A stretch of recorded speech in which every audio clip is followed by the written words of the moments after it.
MP ಚುನಾವಣೆಗೆ ಬಿಜೆಪಿಯಿಂದ ticket ನಿರೀಕ್ಷೆಯಲ್ಲಿದ್ದ Sumalatha ಅವರಿಗೆ ಅಸಮಾಧಾನವಾಗಿತ್ತು. ಅದಾದ್ಮೇಲೆ ಅವರು ನಾನು ಬಿಜೆಪಿ ಸೇರ್ತೀನಿ ಅಂತ ಹೇಳೋದ್ರ ಮುಖಾಂತರ ಮೈತ್ರಿಗೆ ನನ್ನ ಬೆಂಬಲ ಇದೆ ಅಂತ ಕೂಡ ಘೋಷಣೆ ಮಾಡಿದ್ರು.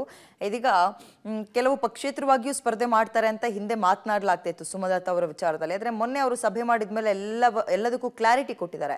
ಅದರಂತೆ ಇವತ್ತು ಸಂಸದ ಸುಮಲತಾ ಬಿಜೆಪಿ ಸೇರ್ಪಡೆಯಾಗ್ತಾ ಇದ್ದು ಮಧ್ಯಾಹ್ನ 12 ಗಂಟೆಗೆ ಬಿಜೆಪಿ ಕಚೇರಿಯಲ್ಲಿ ನಾಯಕರ ಸಮ್ಮುಖದಲ್ಲೇ ಕಮಲ ಹಿಡಿತಾರೆ. ಈ ಬಗ್ಗೆ ಟ್ವೀಟ್ ಮಾಡಿರೋ ಸುಮಲತಾ, ಮಂಡ್ಯದ ಅಭಿವೃದ್ಧಿಯೇ ನನ್ನ ಮೂಲ ಮಂತ್ರವಾಗಿಸಿಕೊಂಡು ಹಾಗೂ ನಮ್ಮೆಲ್ಲರ ನೆಚ್ಚಿನ ಪ್ರಧಾನಮಂತ್ರಿಗಳಾದ ಮೋದಿ ಅವರು ಮತ್ತೊಮ್ಮೆ ಪ್ರಧಾನಿಯಾಗಲಿ ಅಂತ ಬಿಜೆಪಿ ಸೇರೋದಾಗಿ ಘೋಷಿಸಿದ್ದೆ. ಈಗ ನಾಯಕರ ಸಮ್ಮುಖದಲ್ಲಿ ಬಿಜೆಪಿ ಸೇರ್ಪಡೆಯಾಗ್ತಾ ಇದ್ದೇನೆ. ಮಂಡ್ಯದ ನನ್ನ ಸ್ವಾಭಿಮಾನಿ ಬಂಧುಗಳು ಡಾಕ್ಟರ್ ಅಂಬರೀಶ್ ಅವರ ಅಭಿಮಾನಿಗಳ ಹಾಗೂ ಹಿತೈಷಿಗಳ ಹಾರೈಕೆ ಮತ್ತು ಆಶೀರ್ವಾದ ಎಂದಿನಂತೆ ಇರಲಿ ಅಂತ ಟ್ವೀಟ್ ಮಾಡಿದ್ದಾರೆ.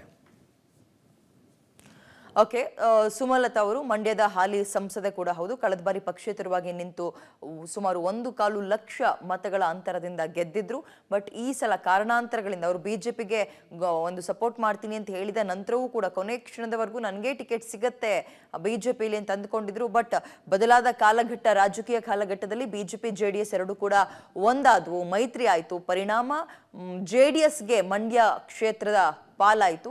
ಹೀಗಿರುವಾಗ ಎಚ್ ಡಿ ಕುಮಾರಸ್ವಾಮಿ ಅವರು ಅಭ್ಯರ್ಥಿಯಾಗಿದ್ದಾರೆ. ಸುಮಲತಾ ಅವರು ಇದೀಗ ಮೈತ್ರಿಗೆ ಬೆಂಬಲ ಕೊಡ್ತೀನಿ ಅಂತ ಹೇಳಿದ್ದಾರೆ. ಅದರಂತೆ ಇವತ್ತು ಬಿಜೆಪಿಯ ಸೇರ್ಪಡೆಯಾಗ್ತಾ ಇದ್ದಾರೆ.